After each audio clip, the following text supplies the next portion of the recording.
The screams are trapped forever. Every warped window holds a watcher. Forget the ghost stories, Tonight, we crack open the forbidden files. 15 mansions, 15 portals. You may check in, but the spirits decide if you check out. Welcome to the top 15 haunted mansions in America. 1. Biltmore Estate, North Carolina. The Biltmore Estate, a sprawling monument to Gilded Age excess, looms in the Blue Ridge Mountains of North Carolina. Its 250 rooms filled less with sunlight than with the heavy, unmoving silence of a history abruptly ended. Conceived by George Vanderbilt as a private paradise that would rival any European manor, the vast limestone edifice became a repository for unfinished dreams when he died unexpectedly in 1914. While modern guests marvel at the sheer scale of the architecture, the preservationists and long-term staff speak in hushed tones of a profound sorrow that settled upon the house like a cold, wet mist following his premature departure. The atmosphere inside the main residence rarely feels truly empty. Documented accounts consistently center on the second-floor library, where Vanderbilt's vast collection remains untouched. Witnesses, often maintenance workers alone late at night, report a palpable shift in temperature followed by the faint, distinct aroma of pipe tobacco, an odor that vanishes the moment it is approached. More disturbing are the audio events reported within the massive central hallway. Staff have claimed to hear George's wife, Edith, calling out his name, a faint, sighing whisper that seems to trail from the ceiling high above the massive banquet hall.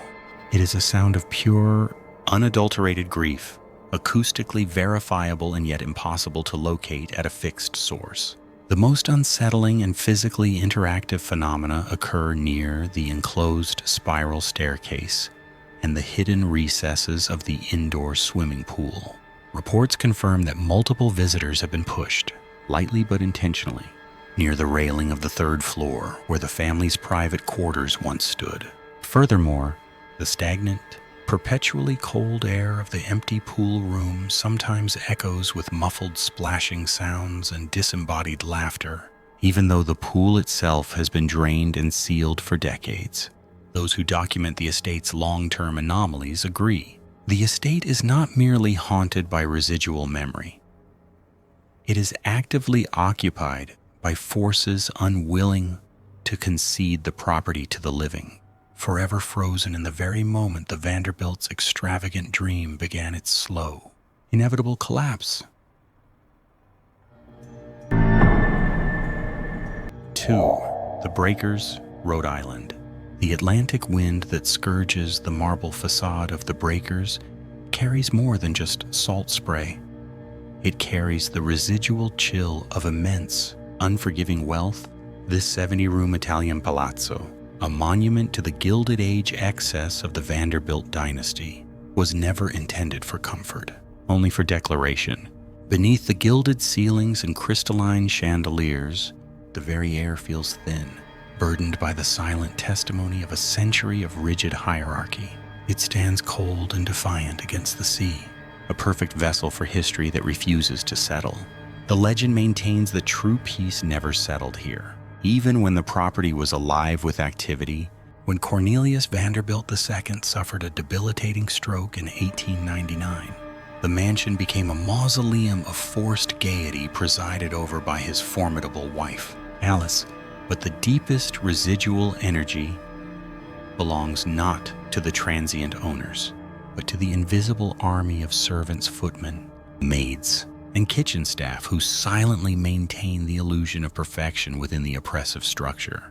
Their exhaustion, their despair, and their fear of dismissal, trapped by the rigid protocols of the era, have etched themselves into the very fabric of the building's stone and mortar. Modern security staff and curators report consistent and deeply specific activity, particularly in the lower utilitarian levels and the unused third-floor staff quarters. Witnesses describe faint, desperate scrubbing sounds originating from the deserted basement kitchen late at night, often accompanied by the distinct smell of coal smoke, where none has burned for decades. On the grand staircase, the most unnerving phenomenon is the feeling of being sharply and intentionally shoved aside by an unseen presence, a sensation interpreted as a spectral servant rushing to clear the path for their masters, an etiquette maintained even in death. When the last tour guide locks the massive wrought iron gate at dusk, the house does not truly empty. Instead, the ghostly hierarchy resumes its eternal routine. The servants are forever polishing the brass, their unseen footsteps echoing down the marble halls, while the cold, judging presence of the Vanderbilts forever holds court from above, trapped in an endless, opulent night overlooking the crashing, unforgiving Atlantic.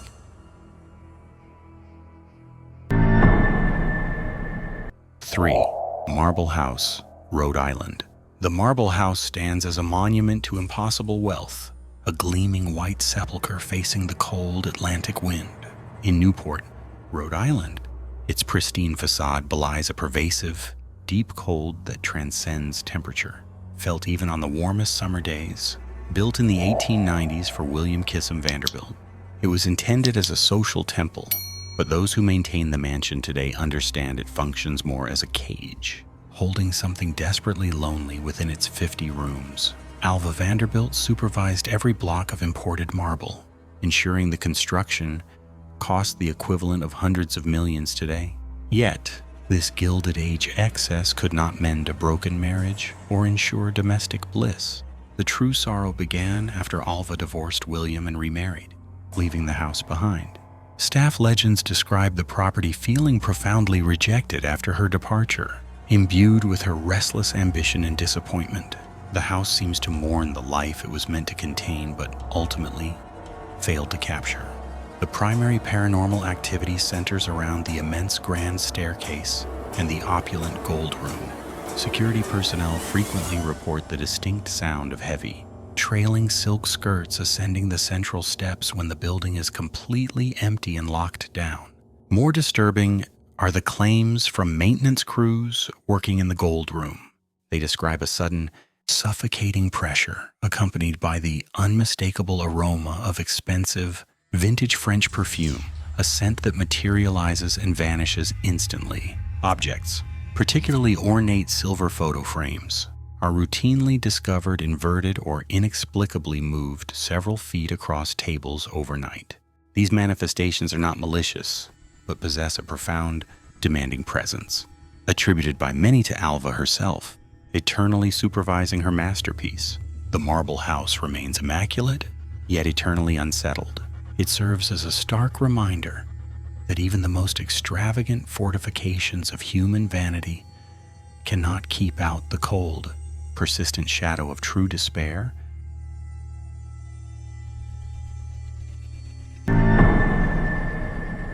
4. Hearst Castle, California. The fog rolling off the Pacific always seems heavier around La Cuesta Encantada, the enchanted hill where William Randolph Hearst built his palatial retreat. It is a place of impossible, reckless luxury, yet vast emptiness now. Though W.R.H. died in 1951, many believe his specter still guards the sprawling estate, a perpetual host unwilling to relinquish his ultimate party grounds. The sheer scale of the place, 165 rooms, the Neptune and Roman pools, sprawling gardens provides countless hidden corners where the living can be quietly watched by the dead. It is widely held among long-serving staff that the castle is not merely preserved. It is occupied by the ghosts of the great and the unfortunate who once mingled here. The most consistent sightings revolve around the grand socialite himself. Guards performing midnight rounds through Casa Grande report an intense cold spot near the massive assembly room fireplace, occasionally accompanied by the faint, unmistakable smell of Hearst's preferred cigar tobacco. However, the truly disturbing activity centers on the service tunnels and the original staff quarters beneath the main house.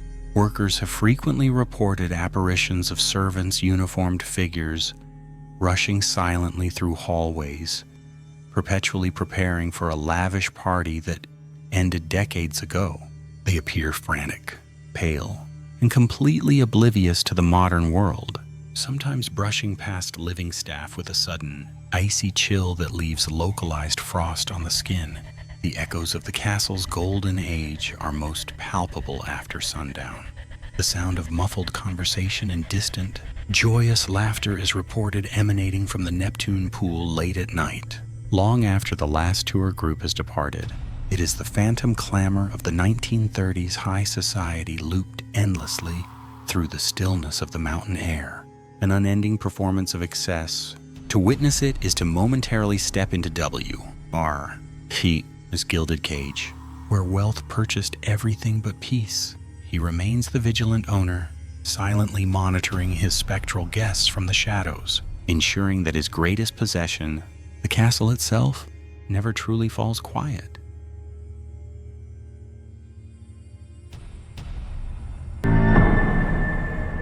Five, Vizcaya Museum and Gardens, Florida. The humid air of Coconut Grove clings to Vizcaya's coral rock like a dense shroud, built on a mangrove swamp. This magnificent Italianate palace feels eternally waterlogged, a testament to James Deering's staggering ambition and eventual solitude.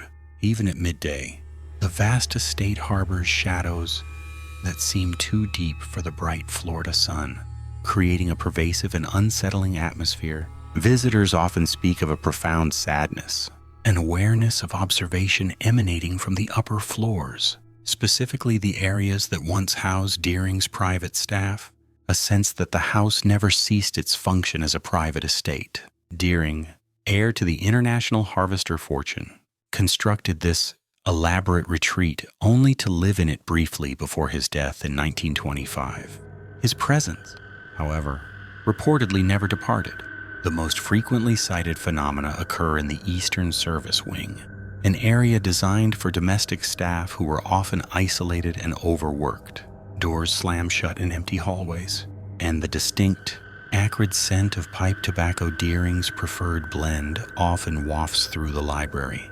Even when all ventilation is sealed off, security teams have repeatedly reported the sudden appearance of a tall, thin figure watching them from the second-floor windows late at night, a spectral manager overseeing the tireless upkeep of his final project. Yet, the profound, chilling weight of Vizcaya rests upon the massive stone barge anchored in the bay, a massive, ornamental breakwater carved to resemble a sinking Venetian vessel. Maintenance workers who approach the barge at dawn report hearing faint, melancholic humming sounds coming directly from the stone itself, music too mournful and resonant to be natural. It is an unnerving soundscape that suggests not rest, but an eternal, waterlogged guardianship. It implies that Deering successfully built his perfect mansion only to be chained forever to its crumbling, salt-eaten foundation.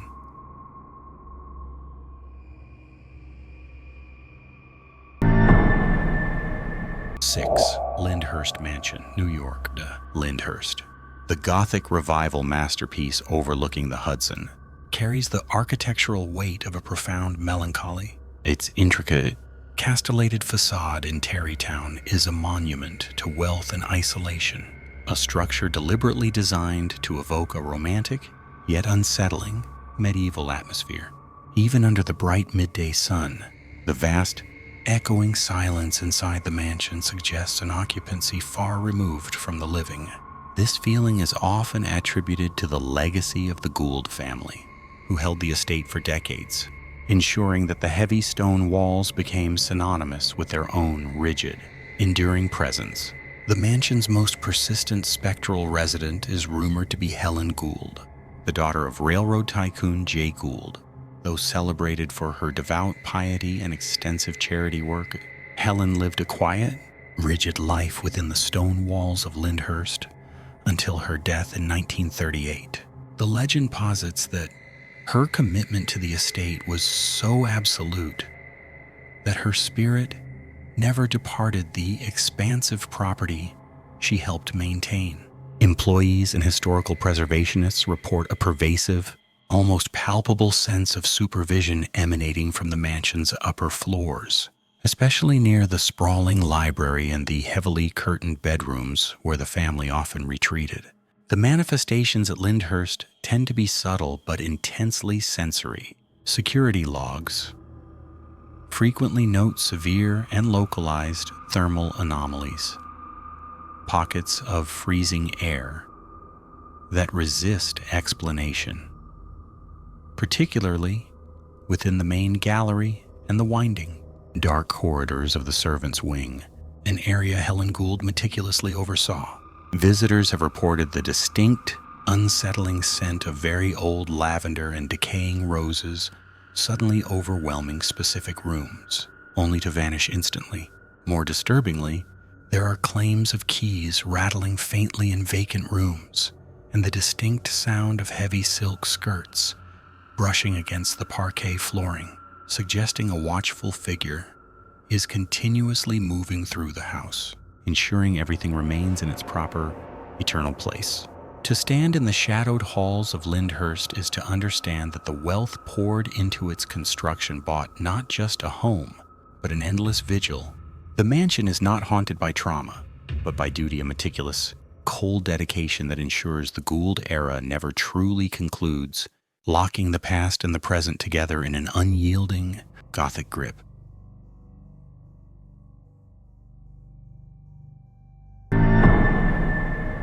Seven. The Vanderbilt Mansion. Vanderbilt Mansion National Historic Site, New York. The air inside the Vanderbilt Mansion hung thick with the ghosts of forgotten opulence. A heavy, velvet quiet seemed to absorb all sound. Dust motes danced in the late afternoon shafts of light slicing through the immense drawing room windows, illuminating the intricate carvings and gilded excesses of the Gilded Age. Even the polished Italian marble felt cold, unnaturally so, holding the chill of a century past like trapped breath. It was here, in this testament to unimaginable wealth on the banks of the Hudson, that certain historians believe the spirit of Frederick Vanderbilt's long-suffering wife, Louise, never truly departed. Louise, frail and often sidelined by Frederick's rigid social schedule, died in 1926 within the estate's walls. The legend speaks not of a violent death, but of a profound, isolating loneliness, the agony of being captive in a cage of gold. Her sorrow, they say, imbued the very structure of the mansion. The most consistent reports center on the private second-floor apartments. Staff, particularly night watchmen documenting the site's preservation, have reported the distinct, almost painful scent of Parma violets, Louise's favorite, often worn to mask the smell of her debilitating illness in the hallway outside the master suite. When no flowers are present, these floral manifestations are often a precursor to more troubling phenomena. Caretakers recount hearing the faint, rhythmic scraping of a rocking chair emanating from the locked and empty library after midnight. When security sweeps the room, the rocking chair is always found motionless, centered perfectly on the oriental rug. Furthermore, security cameras have captured anomalous shadows passing across the ornate mirrors in the dressing room. Shadows that carry the distinct shape of a woman in an antiquated, high-collared gown, lingering just long enough for the infrared sensors to register the movement before vanishing into the mirrored depths. One curator, documenting inventory in the autumn of 2018, reported turning his back on a mahogany desk, only to hear the unmistakable sigh of exhaustion directly behind him. A sound so immediate and heartbroken it felt physical. When he spun around, the room was empty, yet the air pressure had noticeably dropped, leaving a profound sense of residual grief. At the Vanderbilt Mansion, the luxury endures, but so too does the quiet. Desperate despair of a woman eternally trapped within her own extravagant prison.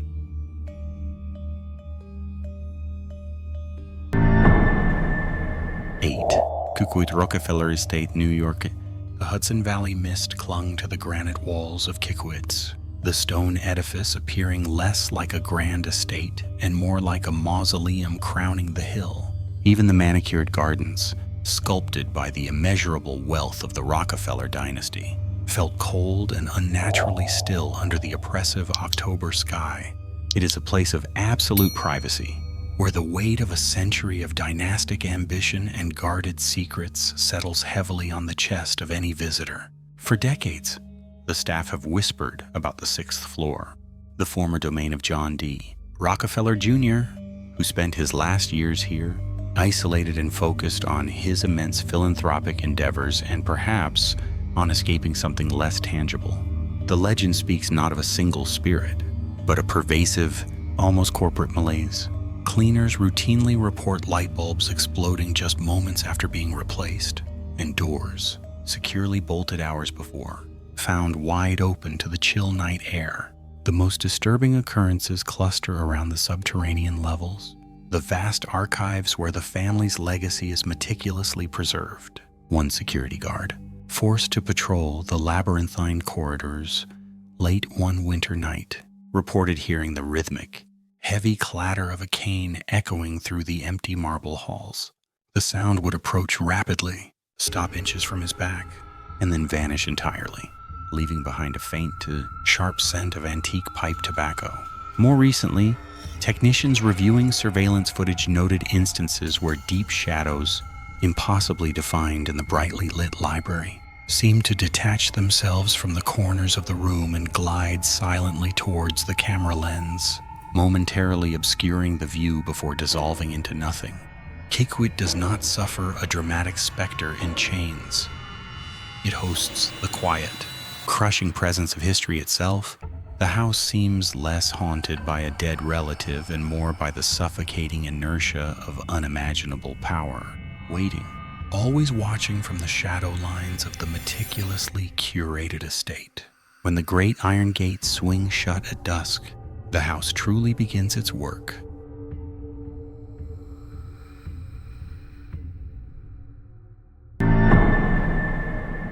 Nine. Oheka Castle, New York. Oheka Castle, sitting sentinel over Long Island's Gold Coast, is a monument to Gilded Age excess and the fragile nature of wealth.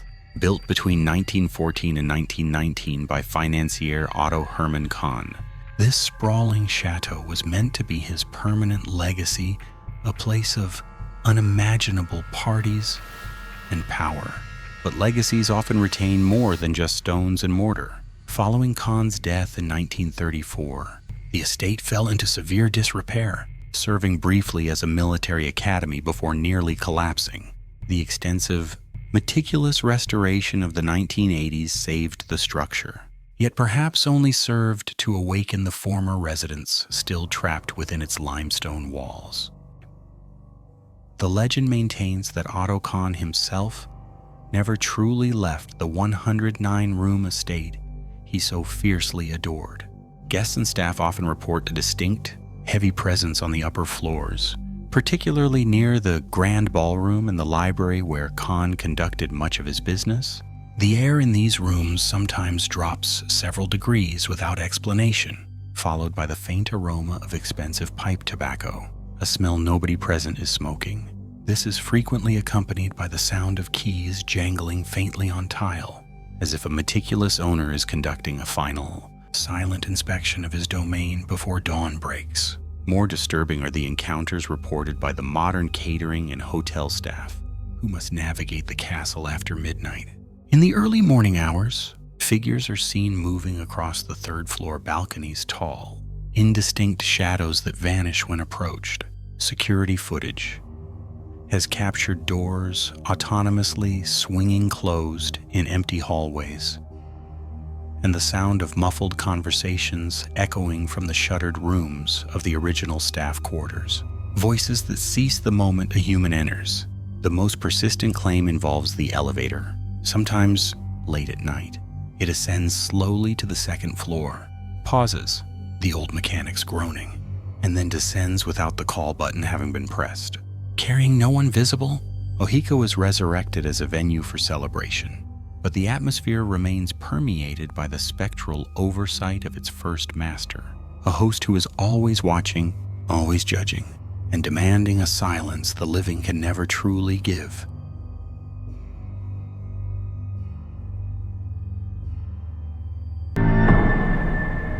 and Winchester Mystery House, California. The fog that perpetually clung to San Jose did little to penetrate the claustrophobic interiors of the Winchester Mystery House, a labyrinthine monument to profound, paralyzing guilt. Sarah Winchester, heiress to the rifle fortune that armed the continent, believed the souls of those killed by her family's invention cried out for vengeance. To appease them and to confuse death itself, she undertook a decades-long, round-the-clock construction project. Staircases ascended into ceilings, doors opened onto sheer drops, and rooms were built and immediately torn down, all driven by the frantic, spiritual calculations of a woman terrified of the echoes in her empty halls. This perpetual architectural chaos was designed to shelter the living, but it merely served as an inescapable vessel for the dead. Tour guides often speak of the Blue Room, where Sarah allegedly held seances, communicating with the spirits who demanded the never-ending construction. But it is the sounds, the auditory remnants of frantic labor and spectral rage, that truly terrify. Visitors report the distinct, rhythmic sawing of wood and the clang of hammers coming from sealed-off sections of the mansion, especially during the deepest hours of the night when the only living occupants are security personnel. The mansion's notorious four-way intersection, a nexus point of architectural impossibility, is reportedly haunted by a silent, broad-shouldered spirit known simply as the Builder. Staff describe seeing him, dressed in obsolete overalls, pushing a wheelbarrow that scrapes loudly on the hardwood floor, yet leaves no visible tracks. When approached, he simply vanishes into the nearest dead-end corridor. He is not malevolent, but rather eternally bound to the project, an enslaved spirit forced to continue Sarah's Sisyphean task of appeasement. To stand in the unfinished rooms of the Winchester house is to feel the air compress with historical trauma. The spirits, supposedly placated by the construction, remain trapped alongside the living. The final, horrifying irony is that Sarah Winchester failed utterly. The house did not confuse death. It merely provided it with thousands of secret places to hide, patiently waiting for the next heir to the curse.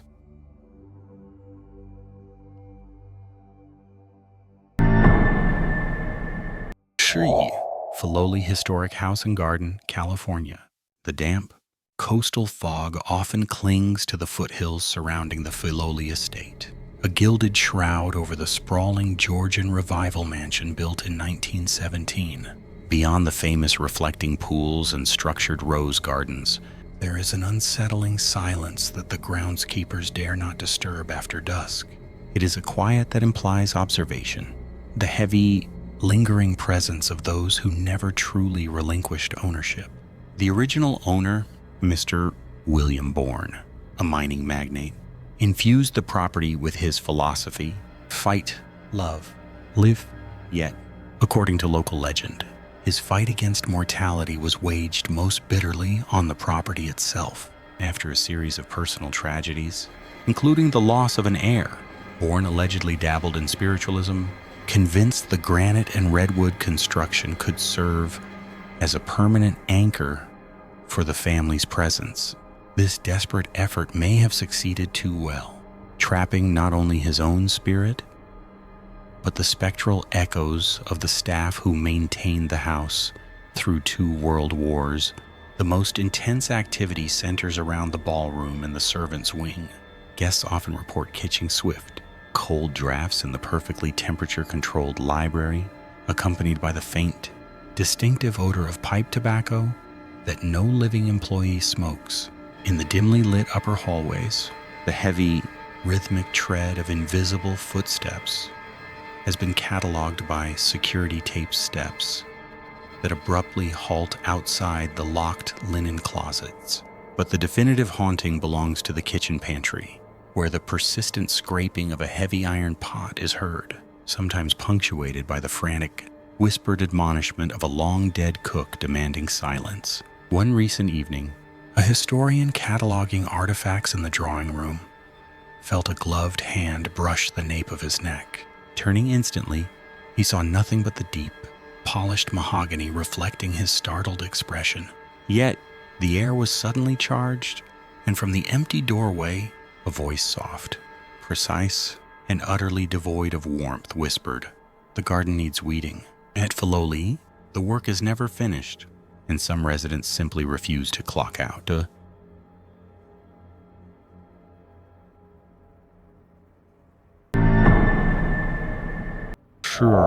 Nemours Estate, Delaware. The air around Nemours Estate carries the heavy, manicured scent of wealth and old stone, an intentional tribute to the aristocracy Alfred I DuPont sought to emulate. Designed in 1910, this palatial home was meant to be an untouchable fortress, built on a mountain of early 20th century chemical fortune. Yet, historical accounts suggest the structure became less a celebration of life and more a repository for the industrialist's immense, complex grief. Alfred, known for his ambition, exacting standards, and volatile personal life, poured his energy into creating this European fantasy, but failed to lock out the shadows of his past, which remain imprinted on the foundations. Legend holds that Alfred I, DuPont never truly departed, remaining the exacting master focused on maintaining the mansion's integrity long after his death in 1935. Staff frequently report inexplicable mechanical failures and strange clusters of activity around the third-floor office, where DuPont conducted his most aggressive business. Lights flicker violently in the library regardless of modern wiring, and objects, particularly heavy bronze desk ornaments, are occasionally found precisely repositioned. The most unnerving phenomenon centers on the basement's historic vault, where the heavy steel door sometimes swings ajar by itself, releasing an intense, momentary chill and the faint, metallic scent of gunpowder and old, brittle paper. However, it is not just the restless master who haunts the halls.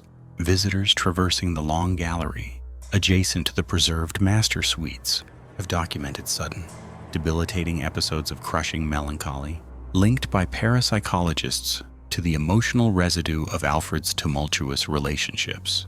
The temperature in this area plummets 15 degrees without cause, and sensitive guests describe hearing the rhythmic, desperate scraping sound of a pen moving across a ledger, followed by a sigh so profound it seems to vibrate the very foundation of the house.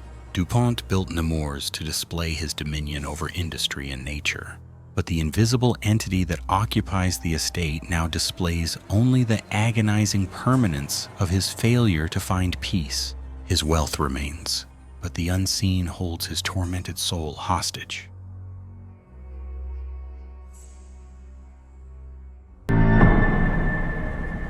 Stan Hywet Hall and Gardens, Ohio. The air inside Stan Hywet Hall is perpetually stale, thick with the scent of aged mahogany and the ghost of immense fortune. This Tudor revival behemoth, built by Goodyear co-founder F. Zaberling, was a monument to early 20th century success, its name meaning stone quarry.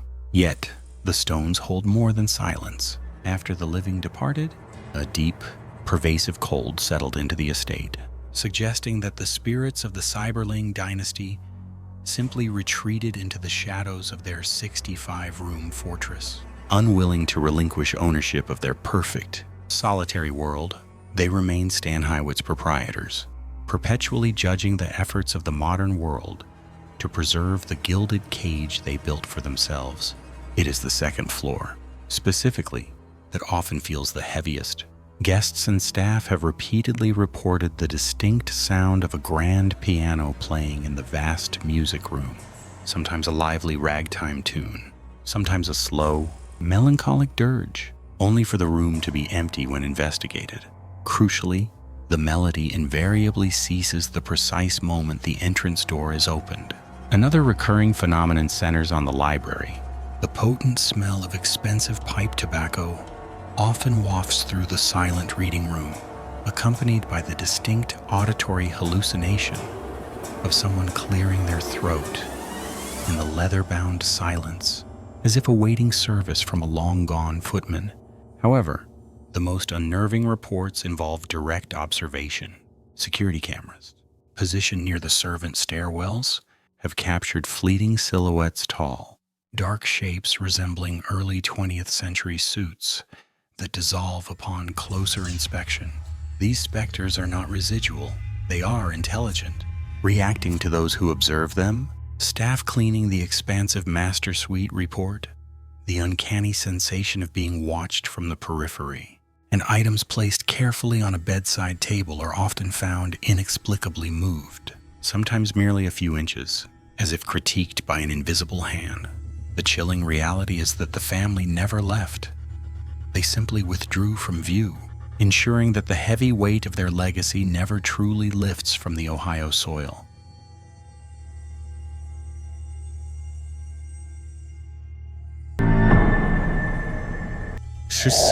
Maymont Mansion, Virginia. The air around Maymont, the sprawling Gilded Age estate in Richmond, always carries the chill of forgotten wealth. Even under the midday sun, the deep shadow cast by the massive Romanesque mansion feels wrong, a colossal granite monument, built not for comfort, but for perpetual display. Major James and Sally Dooley completed their masterpiece in 1893. Living lives of Victorian splendor that masked a profound loneliness. Their only true heir was the city of Richmond, inheriting a legacy of stunning beauty and an unexpected darkness sealed within the stone walls. The central legend centers on Mrs. Sally Dooley. After the Major's death, she spent her final years in isolated decline, and it is her residual energy that anchors the mansion's disquiet. Security guards frequently report cold spots and fleeting movements in the vast upstairs hall. The unmistakable scent of violet perfume wafting through sealed rooms that have been locked for decades, and the heavy, rhythmic creak of a rocking chair emanating from the unused nursery near the servants' quarters, a room she allegedly kept meticulously prepared for a child she never had. The manifestations are not strictly human, since Dooley was fond of exotic wildlife. Staff describe a mournful, low growl that echoes through the Italian gardens at dusk near the former bear cages, sometimes followed by the distinct sound of a distant, sorrowful woman weeping for lost companionship. The most unnerving testimony involves the grand, sweeping staircase. Security footage from 2018 captured an inexplicable 12-degree drop in ambient temperature and the sound of heavy silk rustling where nothing visible was present. One curator, locking up late, described seeing a distinct, shimmering depression form on the velvet runner of the landing, as if someone heavy had paused momentarily to rest a hand upon the mahogany railing. As he rushed forward to investigate the anomaly, the light fixture above flickered violently, plunging the grand hall into a profound darkness, leaving him alone with the echoing silence of the Dooleys' unending tenure.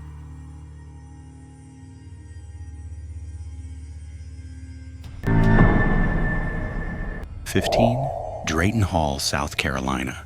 Drayton Hall stands on the banks of the Ashley River, an unparalleled relic frozen in the early Georgian era. Unlike its neighboring plantations, this 1738 masterpiece remains deliberately unmodernized, a hollow shell of preserved grandeur where the silence is absolute, yet heavy with unspoken history. The clapboard walls hold a chill that has nothing to do with the outside temperature. It is a profound coldness settled deep into the foundations. To walk through its vast, empty rooms is to be subjected to the weight of over 2 centuries of occupation, ownership, and suffering. The very air seems to resist change, holding fast to the emotional residue of the generations who lived and died here. The Drayton family legacy, tied intricately to the wealth generated by enslaved labor, ensured the home survived both the Revolutionary and Civil Wars, but such persistence comes at a cost.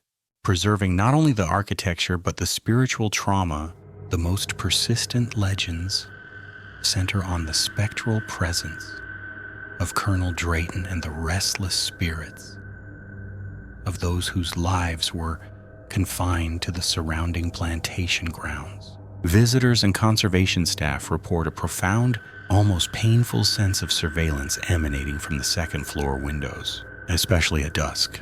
This watchfulness is not protective, it is possessive, a generations-deep claim on the very land itself. The documented phenomena often manifest in auditory form, frequently near the main stairwell which served as the central conduit for the household. Disembodied cries, sometimes described as deep, guttural sobs, echo from the empty spaces long after the protective gates have been locked for the night. More acutely unsettling are the reports of phantom touches. Security personnel have described feeling the brush of period clothing or cold, skeletal fingers grasping their ankles near the foundation, typically in areas adjacent to the old cemetery grounds. The grand ballroom, used only for static display now, is particularly prone to sudden, localized drops in temperature, signaling a presence that refuses to relinquish its former space. Drayton Hall is an artifact of the past still occupied by its participants. They say the most unnerving moment occurs not within the house, but when you leave the perimeter, looking back toward the isolated manor. Sometimes a figure is discernible in the upper west window, not a reflection, nor a shadow, but a definite silhouette of someone watching your departure, ensuring that the oppressive history you just witnessed remains securely locked within the property's uncompromising confines.